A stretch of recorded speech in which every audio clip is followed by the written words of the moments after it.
നമസ്കാരം. പാലക്കാട് ബി.ജെ.പിയിൽ വലിയ തോതിലുള്ള പൊട്ടിത്തെറി നടക്കാൻ പോകുന്നു എന്നുള്ള വിവരമാണ് പുറത്തുവരുന്നത്. പാലക്കാട് അവർക്കുണ്ടായ ദയനീയമായ പരാജയം പാർട്ടിയുടെ നേതൃത്വത്തിനെതിരെയുള്ള ശക്തമായ വികാരമാണ് അണികളിൽ നിന്ന് വന്നുകൊണ്ടിരിക്കുന്നത്. കഴിഞ്ഞ കുറേ കാലമായി കേരളത്തിലെ ബി.ജെ.പി എന്ന് പറഞ്ഞാൽ പിണറായി വിജയൻ്റെ ആസനം നക്കുന്ന ബി.ജെ.പിയാണ്. പിണറായി വിജയൻ്റെ സ്വർണ്ണക്കള്ളക്കടത്തും ഡോളർ കടത്തും അതേപോലെ അവസാനത്തെ നമുക്കറിയാം മാസപ്പടി വിവാദവും അതേപോലെ ലൈഫ് മിഷൻ തട്ടിപ്പ് തുടങ്ങി സകല തട്ടിപ്പുകളും ഉണ്ടായിട്ടും കേന്ദ്ര കുറ്റാന്വേഷണ ഏജൻസികളെ പിണറായി വിജയൻ്റെ കാലിൽ വന്ന് തൊട്ട് നമസ്കരിക്കുന്ന രീതിയിലാണ് കേരളത്തിൽ ഇതുവരെയുള്ള നടപടി. എന്നാൽ പിണറായി വിജയനെതിരെ ശക്തമായ നടപടി സ്വീകരിച്ചിരുന്നെങ്കിൽ, മകൾക്കെതിരെ നടപടി സ്വീകരിച്ചിരുന്നെങ്കിൽ, അതുപോലെ CPI നേതാക്കന്മാർക്കെതിരെ നടപടി സ്വീകരിച്ചിരുന്നെങ്കിൽ ഇന്ന് ബി.ജെ.പി ഒറ്റയ്ക്ക് ഭൂരിപക്ഷത്തോടുകൂടി മുന്നേറാൻ പറ്റുമായിരുന്നു. എന്നാൽ അതിനൊന്നും ബി.ജെ.പി തയ്യാറായില്ല. അഡ്ജസ്റ്റ്മെൻറ്റ് രാഷ്ട്രീയമാണ് കേരളത്തിൽ നടന്നുകൊണ്ടിരിക്കുന്നത്. അതിനുള്ള ഏറ്റവും വലിയ തിരിച്ചടിയാണ് ഇപ്പോൾ പാലക്കാട് ഉണ്ടായിരിക്കുന്നത്. തൃശ്ശൂരിന് ശേഷം പാലക്കാട് പിടിച്ചെടുക്കുമെന്ന് പറഞ്ഞുകൊണ്ട്, പാലക്കാട് വൻ വിജയം നേടുമെന്ന് പറഞ്ഞുകൊണ്ട് പോസ്റ്റ് ഇട്ട സുരേന്ദ്രനെ ഇന്ന് കാണാനില്ല. എന്നാൽ പാലക്കാട് ഏറ്റവും ശക്തിയുറപ്പുള്ള കെട്ടുറപ്പുള്ള പാർട്ടിയാണ് ബി.ജെ.പി. അവിടെയാണ് ഇപ്പോൾ വലിയ വിള്ളലുണ്ടായിരിക്കുന്നത്. ഇതുവരെ ഉണ്ടാകാത്ത രൂപത്തിലുള്ള വലിയ പൊട്ടിത്തെറി പാലക്കാട് ബി.ജെ.പിയിൽ ഉണ്ടായതിൻ്റെ ഏറ്റവും വലിയ തെളിവാണ് സന്ദീപ് വാര്യർ പോയത്. സന്ദീപ് വാര്യർ പോയപ്പോൾ പാർട്ടിക്കുള്ളിൽ വലിയ ഏകീകരണമുണ്ടായി. ബി.ജെ.പിയും RSSകാരും എല്ലാം രംഗത്തിറങ്ങി വിജയിപ്പിക്കാൻ ഇറങ്ങി. VD സതീശൻ്റെ നിലപാട് തെറ്റിപ്പോയി, VD പെട്ടെന്നെടുത്ത തീരുമാനം പാർട്ടിക്ക് ദോഷം ചെയ്തു എന്നൊക്കെ പറഞ്ഞ വലിയ പ്രചരണത്തിലേറ്റ വലിയ തിരിച്ചടി തന്നെയാണ് പാലക്കാട് ഇപ്പോൾ ഉണ്ടായിട്ടുള്ള തെരഞ്ഞെടുപ്പ് ഫലം. 10,000 വോട്ടിന് ജയിക്കുമെന്ന സ്ഥലത്ത് 18,000 വോട്ടിൻ്റെ ഭൂരിപക്ഷത്തോടു കൂടി ജയിച്ചതിന് കാരണം സന്ദീപ് വാര്യർ എഫക്റ്റ് കൂടിയാണ്. 3 തരത്തിലുള്ള എഫക്റ്റ് പാർട്ടിക്ക് ഉണ്ടായിട്ടുണ്ട്. അതിൽ ഏറ്റവും ഗുണം ചെയ്ത എഫക്റ്റ് എന്ന് പറയുന്നത് സന്ദീപ് വാര്യർ എഫക്റ്റാണ് അവസാന കാലഘട്ടത്തിൽ ഉണ്ടായിട്ടുള്ളത്. അത് ബി.ജെ.പിയിൽ നല്ലൊരു ശതമാനം ആളുകളുടെ വോട്ട് മരവിച്ചു, വോട്ട് ചെയ്യാൻ പോയില്ല.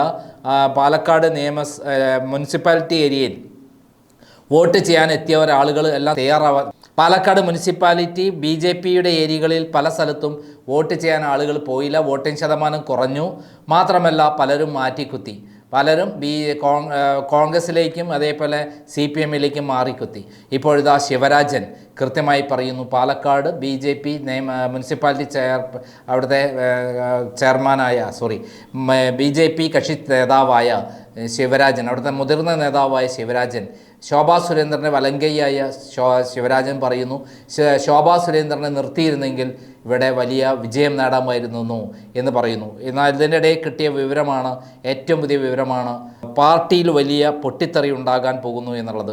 ഏകദേശം 12ഓളം കൗൺസിലർമാർ ബി.ജെ.പി വിട്ട് കോൺഗ്രസിലേക്ക് മാറുന്നു. സന്ദീപ് വാര്യർക്ക് പിന്തുണ പ്രഖ്യാപിച്ചുകൊണ്ട് കോൺഗ്രസിലേക്ക് വരുന്നു എന്നുള്ള വാർത്തയാണ് വരുന്നത്. എന്തായാലും നമ്മൾ തുടക്കത്തിൽ തന്നെ ഇന്ന് 24 ചാനലിന് കൊടുത്ത ഒരു ഇൻ്റർവ്യൂവിൽ ശിവരാജൻ പറഞ്ഞ വാക്കുകളാണ് കൊടുത്തത്. അതിൻ്റെ മുഴുവൻ ഭാഗങ്ങളും കേൾക്കാം. എന്തായാലും പാർട്ടിയിൽ ബി.ജെ.പിയിൽ ഇനിയിപ്പോൾ അടുത്ത കാലത്തൊന്നും ഇതിൻ്റെ അടിപിടി തീരില്ല. പാർട്ടിയിൽ വലിയ തിരിച്ചടി കിട്ടും. പാർട്ടിക്കുള്ളിൽ വലിയ വിള്ളൽ വന്നു കഴിഞ്ഞു, വലിയ പൊട്ടിത്തെറി ഉണ്ടായിരിക്കുന്നു എന്നുള്ളതിൻ്റെ തെളിവാണ് ശിവരാജൻ്റെ വാക്കുകൾ. ശിവരാജൻ്റെ വാക്കുകൾ പൂർണ്ണമായും കേൾക്കാം. രാജ്യം ഞാൻ പ്രതീക്ഷിച്ചില്ല. എന്ത് സംഭവിച്ചു എന്ന് ബൂത്തടിസ്ഥാനത്തിൽ വോട്ട് വിവരം അതിന് പറയാം. എനിക്ക് ഈ തെരഞ്ഞെടുപ്പിലെ ഉത്തരവാദിത്വം പാർട്ടി എന്നെ ഏൽപ്പിച്ചത് എൻ്റെ ബൂത്തിൻ്റെ ചർച്ച, 59 നമ്പർ ബൂത്തിൻ്റെ ചർച്ച എന്നെ അത്ര അവർ കണക്കാക്കിയിട്ടില്ല. അത് തന്നു, ഞാൻ അത് കൃത്യമായി നിർവഹിച്ചു. പോൾ ചെയ്തതിൻ്റെ 822 വോട്ട് പോൾ ചെയ്തപ്പോൾ 620 വോട്ട് ബി.ജെ.പി കിട്ടി. 80% വോട്ട് വാങ്ങിച്ച് ഞാൻ കൊടുത്തിട്ടുണ്ട്. അത് എൻ്റെ ഉത്തരവാദിത്തമുള്ളൂ. ബാക്കിയുള്ളത് സുരേന്ദ്രനോടത്തോ ജില്ലാ പ്രസിഡന്റോ ചോദിക്കണം. ഇതാരും തലയിൽ കെട്ടി വയ്ക്കാൻ ആഗ്രഹിക്കുന്നില്ല. എന്ത് സംഭവിച്ചു പഠിക്കേണ്ടിയിരിക്കുന്നു പാർട്ടി. പക്ഷേ ഇതിങ്ങനെ ബി.ജെ.പിയുടെ ശക്തി കേന്ദ്രങ്ങളിൽ പോലും പലയിടത്തും വോട്ട് പറയുന്നൊരു സാഹചര്യം ഉണ്ടായി. എന്താണ് ഇതിൻ്റെ കാരണം? ശിവരാട്ടൻ കുറേ തെരഞ്ഞെടുപ്പ് കണ്ടിട്ടുള്ളതാണല്ലോ. എന്തായിരിക്കും ബി.ജെ.പിക്ക് ഇത്രയധികം? മനസ്സിലാക്കിയിട്ടില്ല. ഞാനിപ്പോഴും പ്രതീക്ഷിക്കുന്നു ബി.ജെ.പിക്ക് അടിത്തറയ്ക്ക് ഒരു കോട്ടവും വന്നിട്ടില്ല. മേൽക്കൂരയ്ക്ക് ചില കോട്ടങ്ങളുണ്ട്. പാലക്കാട് തെരഞ്ഞെടുപ്പിന്റെ പശ്ചാത്തലത്തിലും സ്വാഭാവികമായിട്ട് മേൽക്കൂര ഇളക്കി പണിയെന്ന് അങ്ങ് ആഗ്രഹിക്കുന്നു. ഞാൻ പറയാം, പാലക്കാട് ഒട്ടനവധി പഴയ പ്രവർത്തകർ ജില്ലയിലും പാലക്കാടിനകത്തും മാറി നിൽക്കുന്ന ഒട്ടനവധി പ്രവർത്തകർ അത് പാർട്ടിയൊന്നും വിടില്ല. പാർട്ടി വേറെ ചിന്തിക്കില്ല. പ്രവർത്തനത്തിൽ മാറി നിൽക്കുന്നവരുണ്ട്. ഇവർ നേതാക്കന്മാർ ഇഷ്ടം പോലെയുണ്ട്. കാരണം 2021 മെട്രോമൻ ശ്രീധരൻ സാർ മത്സരിക്കുമ്പോൾ സംഘടനാ പ്രവർത്തനം ചെയ്ത തെരഞ്ഞെടുപ്പ് പ്രവർത്തനം ചെയ്ത ഒരു 50% പേരും ഇത്തവണ രംഗത്തില്ല. ഇവരെയൊക്കെ യോജിപ്പിച്ചുകൊണ്ട് മുന്നോട്ട് പോയാൽ 2026 പാലക്കാട് പിടിക്കാനുള്ള ഉറച്ച വിശ്വാസം ഉറപ്പുണ്ടെങ്കിൽ കൂടി എന്തുകൊണ്ട് ഇപ്പോൾ ഏറ്റവും കൂടുതൽ സന്ദീപ് വാര്യർ അടക്കം പുറത്തു പോകുന്നൊരു സാഹചര്യം അത് ഒഴിവാക്കേണ്ടതായിരുന്നില്ല? ആരും പാർട്ടിയിൽ നിന്ന് പുറത്തു പോകാൻ പാടില്ല. എല്ലാവർക്കും പാർട്ടി വേണം. സന്ദീപ് വാര്യരുടെ കഴിവുണ്ട്, അത് ഒഴിവാക്കേണ്ടിയിരുന്നു. ഞാനല്ല, അത് സംസ്ഥാന നേതൃത്വം അവരൊക്കെയാണ് ചെയ്യേണ്ടത്. സന്ദീപ് വാര്യർ എൻ്റെ ഏറ്റവും ഉത്തമ സുഹൃത്താണ്.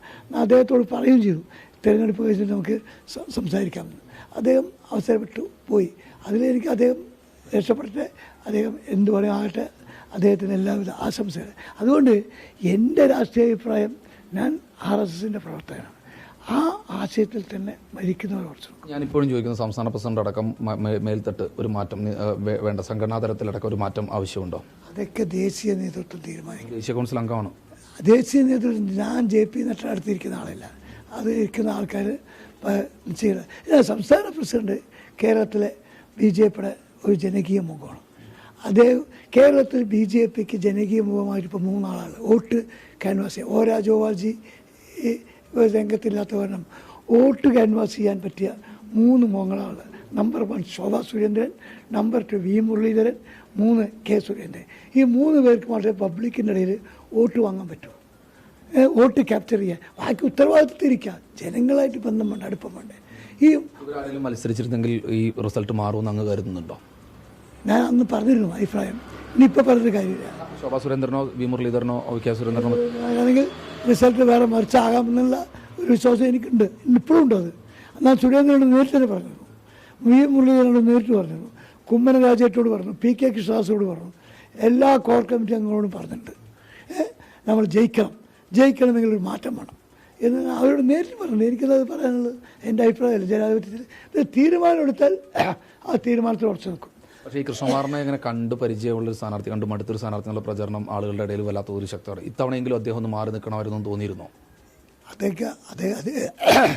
എനിക്ക് ഞാനായിരുന്നെങ്കിൽ മാറി നിന്നുണ്ടാവും. എനിക്ക് വേണ്ട. ഇപ്പം ഞാൻ നിന്നവനാണ്. 2005 മുനിസിപ്പൽ തിരഞ്ഞെടുപ്പിൽ വാശിയേരാൻ ജില്ലാ പ്രസിഡൻ്റാണ്.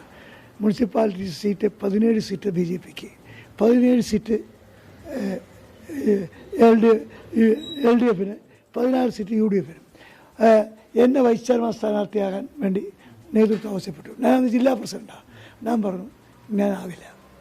ഞാൻ ജില്ലാ പ്രസിഡന്റ്, എൻ്റെ അഖിലേന്ത്യാ ജനറൽ സെക്രട്ടറി L. ഗണേഷ് സിയാണ് ഇവിടെ നിരീക്ഷകനായിട്ട് വന്നത്.